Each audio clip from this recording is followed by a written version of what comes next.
Vibrant education চেনেলটিৰ অন্য এটি ভিডিঅ'লৈ তোমালোকক স্বাগতম জনাইছোঁ আৰু যদি প্ৰথমবাৰ চাইছা চেনেলটো তেনেহ'লে প্লিজ লাইক শ্বেয়াৰ আৰু ছাবস্ক্ৰাইব কৰি দিবা thank you for clicking into this video' আজি আমি এই ভিডিঅ'টো চাৰ্লছ মেকেৰ দ্বাৰা ৰচিত সিম্পেথি নামৰ এই কবিতাটো আলোচনা কৰিম Sympathy এই শব্দটো আমি বহুতবাৰ শুনিছো নহয়নে Sympathy অৰ্থাৎ সহানুভূতি মানে কাৰোবাৰ যেতিয়া দুখ হয় আৰু সেই দুখৰ যেতিয়া আমি সমভাগী হওঁ বা বেলেগৰ দুখবোৰ যেতিয়া আমি বুজি পাওঁ সেইটোৱে হৈছে Sympathy এতিয়া এই কবিতাটোত কি লিখিছে I lay in sorrow deep distressed lay মানে কি পৰি থকা অৰ্থাৎ মই বহুত দুখত আৰু দুৰ্দশাৰে ভৰি লগতে বহুত sorrow অৰ্থাৎ বেদনাত পৰি আছিলো My grief a proud man heard আৰু মোৰ হে দুখ বেজাৰবোৰ এজন দাম্ভিক মানুহে শুনিলে proud man অৰ্থাৎ এজন গৰ্বিত মানুহ নাইবা এজন অহংকাৰী মানুহ এজন দাম্ভিক মানুহ His looks were cold আৰু তেওঁৰ একদম শীতল চাৱনি আছিল মানে মোৰ কিবা এটা হৈছে দুখ এটা হৈছে বেজাৰ এটা হৈছে তো একদম ধুনিয়া মানে শান্ত নেকৈ চাই আছিল He gave me gold আৰু মোৰ হে দুখত তেওঁ কি দিলে তেওঁ মোক সোণ দিলে But not a kindly word কিন্তু কি নিদিলে এটা kindly word নিদিলে kindly word মানে কি যত দয়া থাকে অকমান দয়া সূচক ভাৱৰ কোনো ধৰণৰ কথা নকলে My sorrow passed I paid him back মোৰ দুখ বেজাৰখিনি পাৰ হৈ গল অৰ্থাৎ মোৰ যিখিনি মানে দুৰ্দশা হৈছিল মোৰ যিখিনি বেয়া দিন আছিল গোটেইখিনি পাৰ হৈ গল I paid him back the gold he gave to me আৰু তেওঁ মোক যিখিনি সোণ দিছিল সেইখিনি মই তেওঁক ঘূৰাই দিলো Then stood erect and spoke my thanks and blessed his charity. আৰু মই পোনকৈ থিয় হৈ তেওঁ যে মোক সহায় কৰিলে তেওঁ যিখিনি মোক দয়ালু কাম কৰিলে মোৰ বাবে তেওঁৰ কাৰণে মই ধন্যবাদ জ্ঞাপন কৰিলো এই দুটা আছিল ফাৰ্স্ট দুটা প্যাৰাগ্ৰাফ এতিয়া নেক্সট থাৰ্ড আৰু ফৰ্থ প্যাৰাগ্ৰাফত কি লিখিছে I lay in want and grief and pain কবিয়ে আকৌ কিহত পৰি থকা বুলি কৈছে অভাৱ want মানে কি অভাৱ grief মানে হৈছে দুখ বেজাৰ আৰু pain মানে হৈছে যন্ত্ৰণাত কবিয়ে আকৌ অভাৱ দুখ বেজাৰ আৰু যন্ত্ৰণাত পৰি আছিল A poor man passed my way আৰু এজন দুখীয়া মানুহ মোৰ কাখেৰে পাৰ হৈ গল He bound my head He gave me bread তেওঁ মোক সংযত কৰিলে bound my head অৰ্থাৎ তেওঁ মোৰ মূৰটো চুই পেলাই ধুনিয়াকে মোৰ দুখত সমভাগী হল He gave me bread আৰু তেওঁ মোক খাদ্য বস্তু দিলে He watched me night and day আৰু তেওঁ মোক দিনে নিশাই মোক চাই থাকিলে অৰ্থাৎ চোৱাচিতা কৰিলে How shall I pay him back again for all he did to me তেওঁ যে মোৰ কাৰণে এইখিনি কৰিলে তেওঁক মই কেনেকৈ ঘূৰাই দিম Oh gold is great but greater far is heavenly sympathy hun great hoy yes hun is good but greater far is heavenly sympathy কিন্তু তাতকৈও ভাল আৰু তাতকৈও মহান কি বুলি কৈছে এই স্বৰ্গীয় সহানুভূতি যদি আমাৰ দুখত কোনোবাই সহানুভূতি জগায় মোৰ বহুত দুখ হৈছে মোক যদি কোনোবাই পইচা দিয়াৰ উপৰিও যদি পইচা দিয়াৰ খলনি কি কৰে অকমান সহানুভূতি দিয়ে অকমান মোৰ কাখত থাকে মোৰ লগত সেই দুখৰ সময়খিনি পাৰ কৰে সেইখিনি বহুত স্বৰ্গীয় অনুভূতি বুলি কৈছে স্বৰ্গীয় অনুভূতি অৰ্থাৎ তাতকৈ ভাল লগা আৰু সময় নাথাকে সেই তেতিয়া গতিকে সিম্পেথি কবিতাটোৰ দ্বাৰা আমাক কবিয়ে এইটোৱে বুজাইছে যে টকা পইচাই বা সোণ ৰূপে সকলো সময়তে সকলোবোৰ নহয় কেতিয়াবা আমাক কি লাগে এজন মানুহৰ সহানুভূতিও লাগে বা কোনোবা এজনে যাতে আমাক চোৱাচিতা কৰে কোনোবা এজন আমাৰ লগত থাকে সেই বস্তুখিনিও লাগে গতিকে এটো আছিল আমাৰ পয়েমটো আৰু এতিয়া আমি ইয়াৰে কোৱেশ্চন আনসাৰ খিনি চাও এতিয়া ইয়াৰে কোৱেশ্চন আনসাৰ খিনিত ফাৰ্স্টটো কি দিছে প্ৰথমতে আমাক A B C D E এই পাঁচটা কোৱেশ্চন দিয়া আছে আৰু ইয়াৰে শুদ্ধ উত্তৰত চাৰিটা অপচনত দিয়া আছে গতিকে কোনটো শুদ্ধ উত্তৰ হ'ব হেতু লিখিব লাগিব A The poet was in deep sorrow a proud man came and helped him by কবিজন যেতিয়া বহুত দুখত আছিল তেতিয়া হে দাম্ভিক মানুহজনে কেনেকৈ সহায় কৰিছিল ইয়াৰ শুদ্ধ উত্তৰটো হ'ব নম্বৰ 3 giving him gold অৰ্থাৎ তেওঁ সোণ দিছিল বি টু কি দিছে when the poet lay in want and grief the one who helped him was যেতিয়া কবিজন অভাৱত দুখ বেজাৰত আছিল তেতিয়া কোনে সহায় কৰিছিল ইয়াৰে অপচনটো হ'ব number 2 a poor man next number C the poor man gave the poet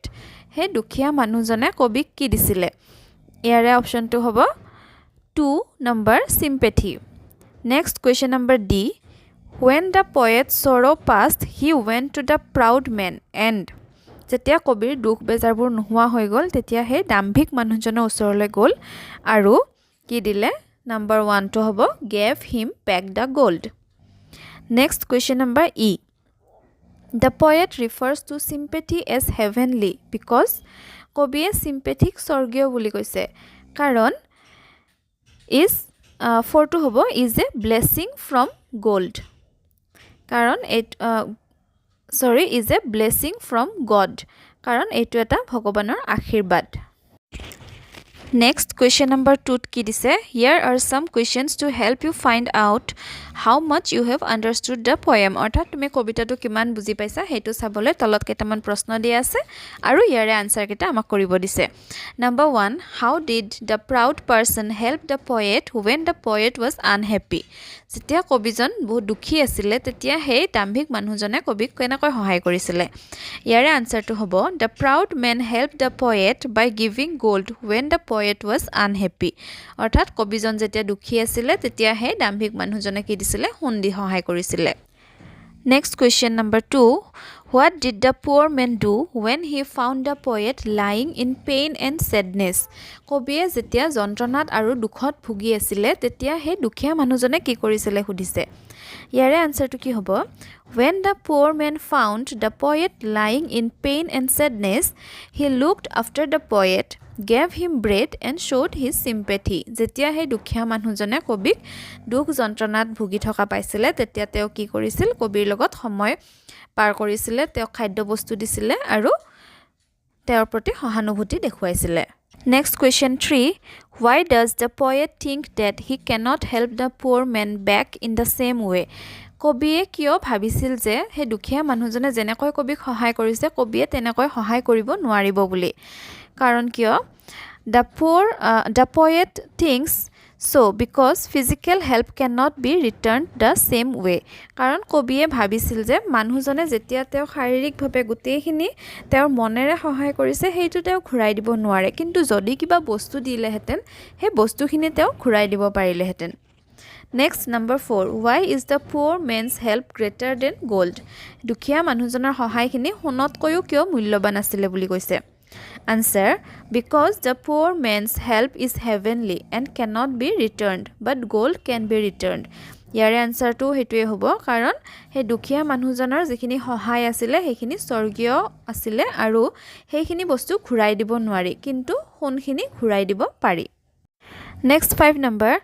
oh gold is great but greater far is heavenly sympathy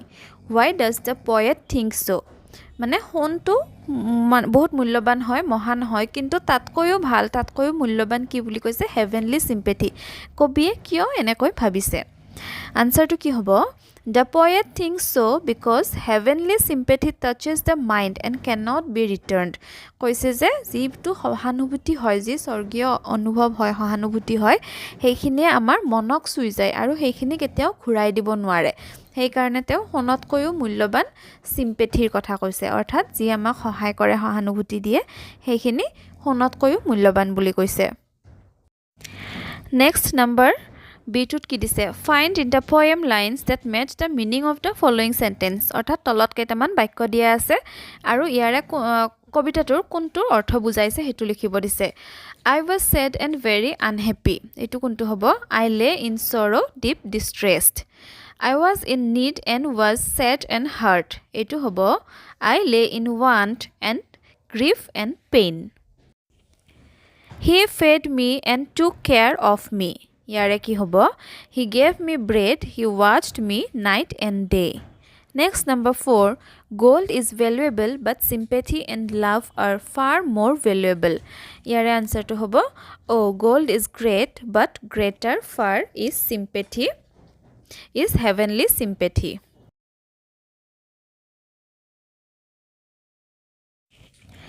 এতিয়া আমাক নাম্বাৰ C2 তলত যিকেইটা ফ্ৰেজ দিছে সেই ফ্ৰেজ কেইটাৰে সেন্টেন্স বনাব দিছে. looks were cold এটো কি হ'ব the proud man's looks were cold night and day the man works hard night and day pay him back I could not pay him back what he gave me এতিয়া 3 নম্বৰটোত আমাক কি দিছে এটা line দিছে আৰু আন্ডাৰলাইন কৰি দিছে তাৰে এটা শব্দ সেই শব্দটোৰ কাৰেক্ট মিনিংটোৰ কাৰণে তলত তিনিটা অপচন দি দিছে ইয়াৰে কাৰেক্ট আনসাৰটো বিচাৰিব লাগে এটো চাও I lay in sorrow deep distress ইয়াতে distressৰ অৰ্থ কি হ'ব unhappy tired মানে ভাগৰুৱা angry মানে খং কিন্তু distress মানে হৈছে বহুত চিন্তনীয় আৰু সুখী নহয় যেতিয়া B he gave me gold ইয়াতে goldৰ অৰ্থটো হ'ব কি money next C and blessed his charity মানে হ'ব kind help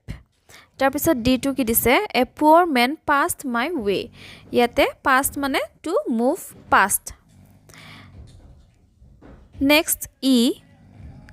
is heavenly sympathy heavenly অর্থাৎ godly next F greater far is heavenly sympathy ইয়াতে কি হ'ব the feeling of being sorry at another's sadness next number 4 ত কি দিছে আমাক কেটামান জাম্বল ওয়ার্ড দিছে সেই জাম্বল ওয়ার্ড কিটা কারেক্ট কৰি লিখিব লাগিব তাৰ পিছত সেই ওয়াৰ্ডটোৰ antonyms অৰ্থাৎ বিপৰীত শব্দটো লিখিব দিছে আৰু লগতে হেতু নাউন হয় নে এডজেক্টিভ হয় প্ৰথমটো কি হ'ব sorrowৰ antonym joy আৰু এটো এটা নাউন হয় এটো আমাক দিয়াই আছে নেক্সটটো হ'ব sympathyৰ antonym হ'ব unkindness আৰু এটো এটা নাউন ওয়াৰ্ড হয় নেক্সট হ'ব kindlyৰ antonym unkindly আৰু এটো এটা adverb হয় next griefৰ opposite অৰ্থাৎ antonym joy আৰু এটো এটা noun word next proudৰ antonym humble আৰু এটো এটা adjective next charityৰ antonym uncaring আৰু এটো এটা noun হয় next coldৰ antonym hot আৰু এটো এটা adjective হয় এতিয়া আমাক 5 নম্বৰ কোৱেশ্চনটোত কি কৰিছে আগৰ শব্দটোত আগৰ নম্বৰ 4ত আমি কি পালো জাম্বল ওয়াৰ্ড পাইছিলো কিন্তু ইয়াতে এটা জাম্বল সেন্টেন্স পাইছো অৰ্থাৎ এটা বাক্যটো আমাক উলটপালটকে দিয়া আছে আৰু সেই বাক্যটো ঠিককে লিখিব লাগিব 5 নম্বৰ এটা এটো চাও এটো কি হ'ব he was deeply distressed b টো হ'ব a proud man heard of his grief c টো হ'ব his looks very cold next D number 2 he did not offer a kindly word